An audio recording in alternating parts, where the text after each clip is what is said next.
তুমি আমারই লুকায় রাখো, তোমার প্রতিটা কর্মে আমি সামনে থাকি।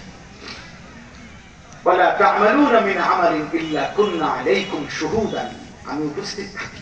তাহলে কয়টা হলো? তিনটা। এক, তুমি মনে রেখো আমি তোমাকে সৃষ্টি করেছি। দুই, তোমার অন্তরের গভীরে যা আমি তাও জানি। তিন, আমি তোমার অস্তিত্বের সবচেয়ে নিকটে। কে? চার, ইয ইয়াতালাক্কাল মুতালাক্কিয়ানি আনিল ইয়ামিন ওয়া আনিশ শিমালি কাঈদ। আল্লাহ তাআলা বলেন তোমার ডানে এবং বামে আমার দুইজন ফেরেশতা 24 ঘন্টা আছে। মনে রেখো। আছে? কথা বলে না? কয়টা হলো? চারটা। আরেকটা, মা ইয়ালফিযু মিন কাওলিন ইল্লা লাদাইহি রাকীবুন আতীদ।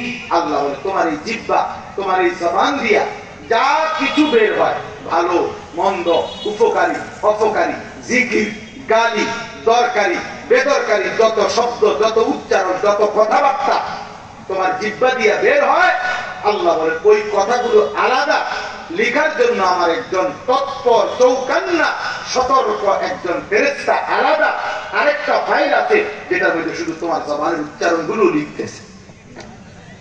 কয়টা হলো? পাঁচটা। এক, আমি তোমাকে সৃষ্টি করেছি, মনে রেখো। দুই, অন্তরের গভীরে তোমার গুনার যাবতীয় চাহিদা আমি জানি। তিন, তোমার অস্তিত্বের সবচেয়ে কাছে আমি আছি। চার, আমার দুইজন ফেরেশতা তোমার ডানে বামে আছে। পাঁচ, তোমার জবানের প্রতিটা উচ্চারণ আমার একজন পৃথক ফেরেশতা লিখে রাখছে।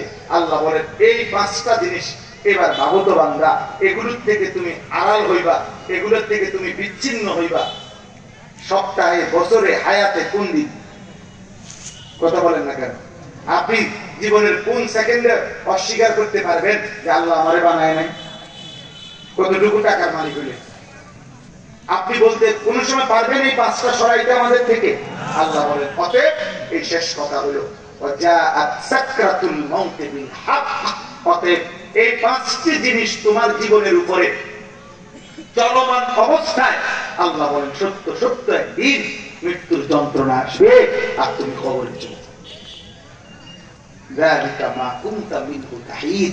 এই মৃত্যু থেকেই তুমি বহুদিন পলায়ন করেছিলে, বহুদিন রোগ হইছে, অসুস্থতা হইছে, দৌড় দিয়া হসপিটালে গেছো, ডাক্তার দেখাইয়া লাইছো, সামান্য অ্যাক্সিডেন্ট হইছে, ব্যান্ডেজ করে লাইছো, তুমি বারবার সুস্থ হইয়া যাওয়াতে মনে করছো তুমি মরবা না।